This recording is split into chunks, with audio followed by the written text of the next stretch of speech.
Instant বাজরা ধোসা বানাতে আমি এখানে নিয়েছি গোটা বাজরা 1 কাপ, নিয়েছি 1 কাপ বিউলির ডাল। দুটোকেই ভালোভাবে পরিষ্কার করে ধুয়ে জল দিয়ে সারা রাত ভিজিয়ে রেখেছিলাম। এবার সকালবেলা জল থেকে ছেঁকে তুলে মিক্সিতে দিয়ে দিলাম। দিয়ে দিয়েছি একটা কাঁচা লঙ্কা আর দিয়ে দিয়েছি পরিমাণ মতো সল্ট। এবার অল্প জল দিয়ে হাই স্পিডে ঘোরালেই একটা সুন্দর ব্যাটার তৈরি হয়ে গেল ধোসা করার মতো। ওদিকে তাওয়া বসিয়ে দিয়েছিলাম আগে থেকে। তাওয়া গরম হয়ে গেলে তাওয়াতে অয়েল ব্রাশ করে দিয়েছি। তারপরে ব্যাটার দিয়ে ধোসার মতো করে শেপ দিয়ে গড়ে নিয়েছি।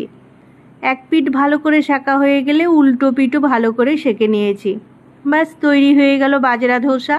আমি এখানে সার্ভ করে দিয়েছি পিনাট চাটনির সাথে। এইভাবে আপনারাও বানিয়ে নেবেন বাজরা ধোসা আর এনজয় করবেন ফ্যামিলির সাথে ব্রেকফাস্টে।